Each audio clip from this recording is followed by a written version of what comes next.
In this video, I want to go from this to this.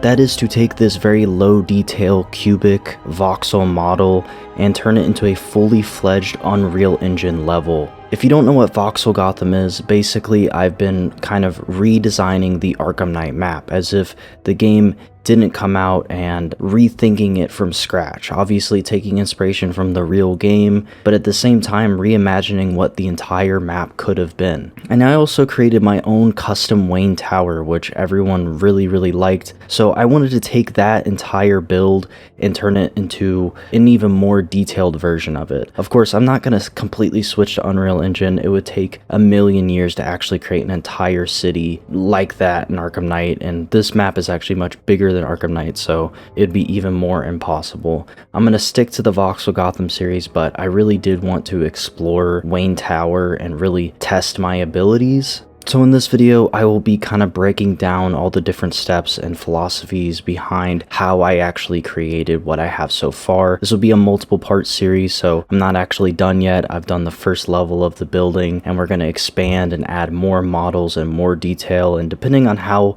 well this video does, I'll add even more detail, you know, maybe an interior section or something like that. Anything that you guys suggest, I will consider putting in here. Of course, I use Blender. That's my personal favorite modeling software, and I use Substance Painter as well. Starting out in Blender, I'm doing something very similar that I did in the Levelism video where I created my own little Lego Batman level miniature thing. I'm going to be doing a very similar method, but it's going to be a lot more efficient this time. So the modeling was actually significantly faster. I've learned a lot of things, you know, in terms of like how to bevel better and just general extrusion and stuff like that.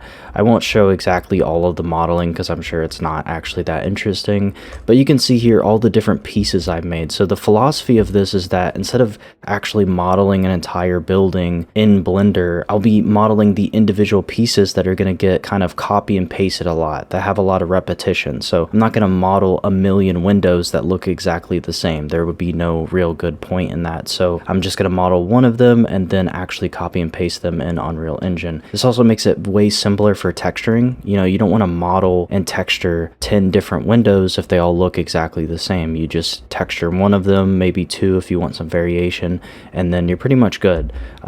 People really don't notice repetition as well as you think they do, and this is pretty much how every video game in existence is done. They create an asset board of some sort where they have a million different versions of pillars, walls, windows, statues, you know, balconies, railings, all that type of stuff. So that's pretty much what I'm doing here. And this isn't even everything that will be in Wayne Tower. This is kind of just what I'm starting out with. I think I'm gonna probably make a new window model for the upper levels of the building because I think just having those two window designs will actually get pretty repetitive. I'm also creating the railway track because if you watch the Voxel video, you know that there's a rail line that goes straight through the building.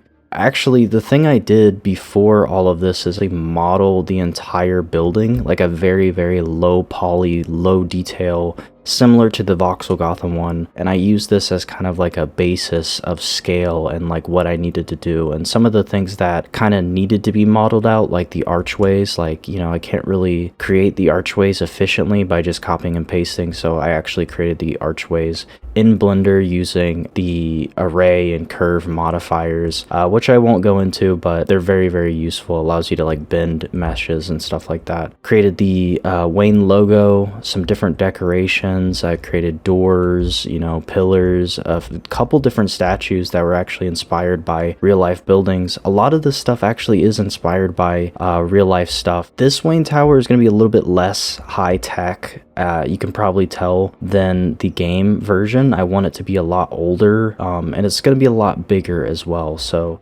one last thing that I'll talk about when it comes to Blender is the use of vertex color. So if you watch the Levelism video, I made a huge mistake, and that was not really understanding how the ID maps work in Substance Painter. So all these colors that you're seeing on screen are really important. It basically denotes like, hey, this texture of this color is going to be different from this color. This isn't actually the color that things will be, it's just to denote these are different. These are going to have a different texture on them. It's really easy to isolate parts of the model on the UV map using these vertex colors. And I could have looked this up so easily in the levelism video, but I just didn't.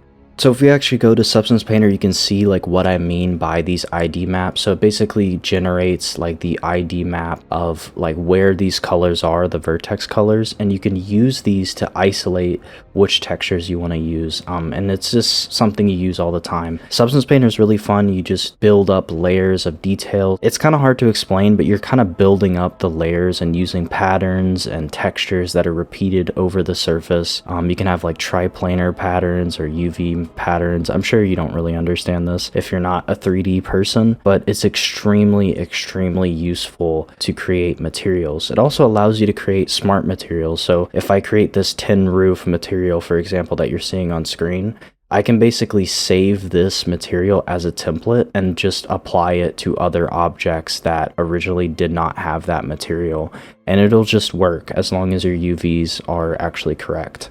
So yeah, I spent a ton of time in Substance Painter. I did a lot of details on different things. Everything turned out really good, and I have a couple of like smart materials that I can use across different objects. So I got like a stone, a brick, a metal, I've got like a greenish metal.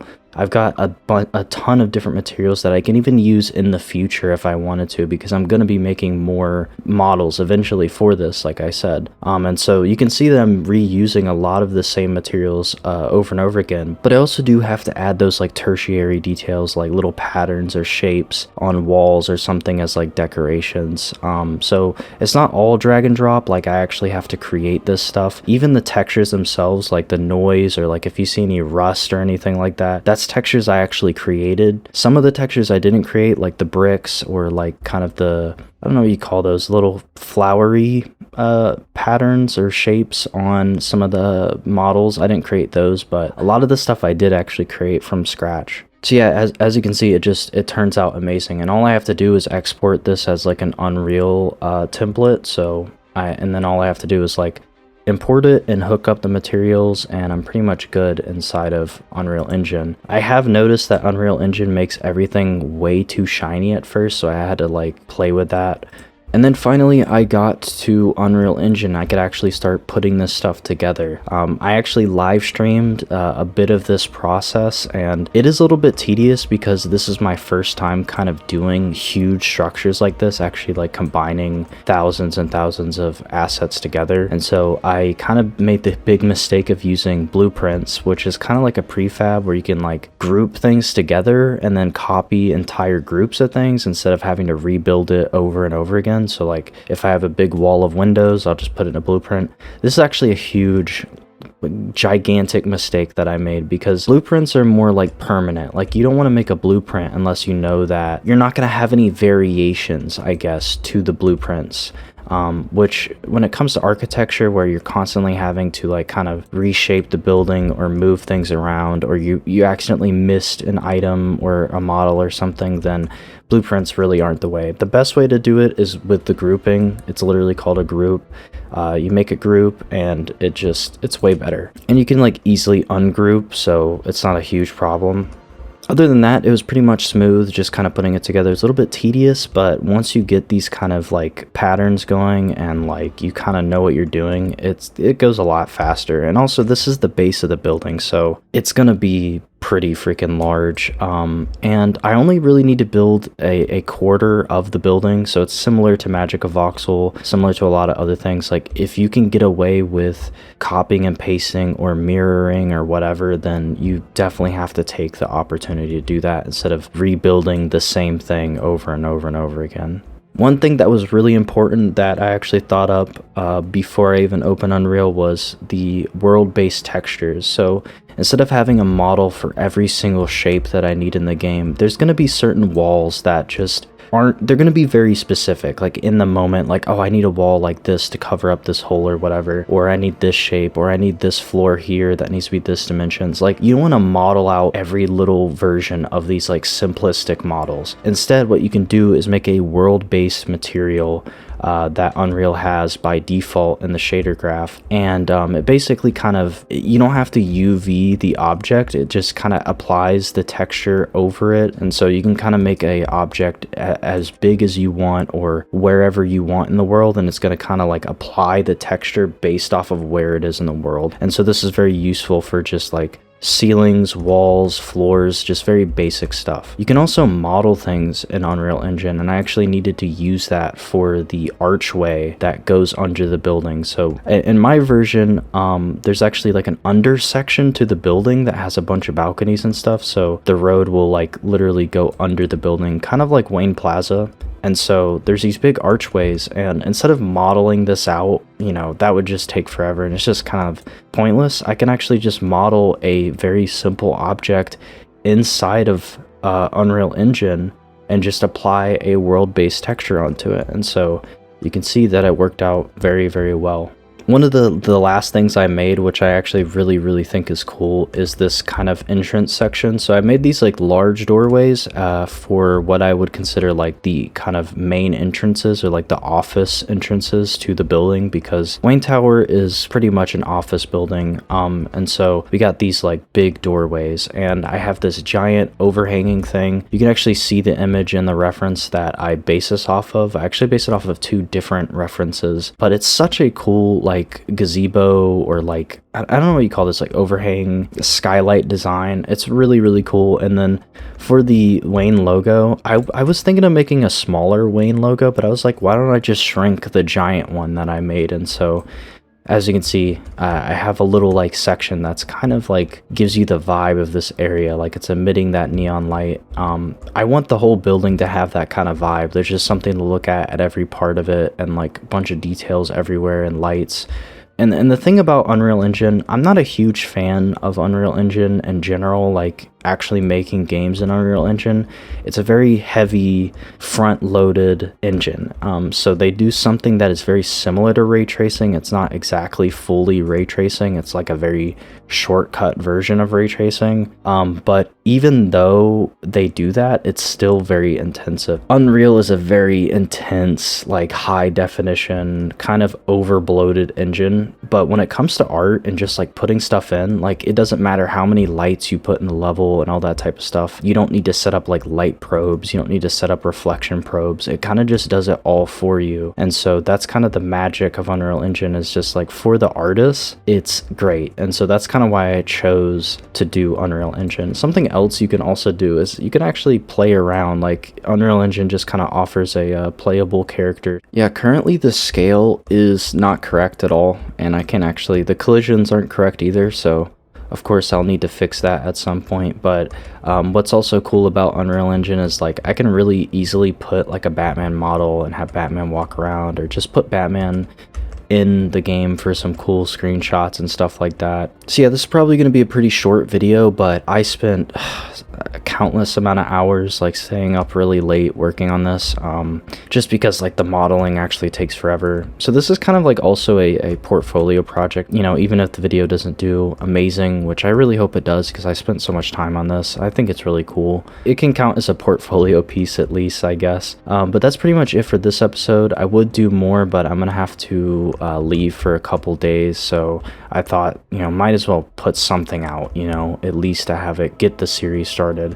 So the things that I want to start doing in the future is, of course, make those other window types that will kind of be the majority of the windows. I need to probably change the brick color, or just like the general color of the stone and brick.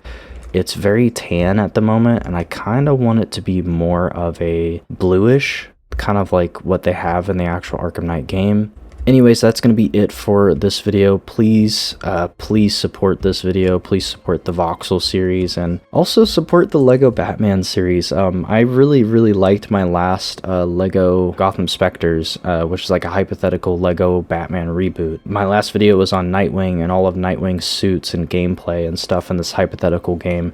I really liked it. It didn't really get that many views. It's only at like 900 views. So if you really want me to keep going, one of the big big issues that I'm having is motivation. Like it's really hard to work on these videos and kind of like hope and pray for actual monetary reward, because I'm currently in college. I'm struggling financially, so I really need money, and so it gets really hard when stuff just, you know, bombs like that. It just kind of, it doesn't make me want to come back. So if you really like this stuff, you want me to keep going, please keep supporting me. And there's a couple people that have been supporting me, and I'll list the supporters that I have on Ko-Fi or Coffee or whatever you want to call it. Anything you can do, just sharing the video around really helps. But anyways, I'm excited to keep working on this, and let's see where this goes.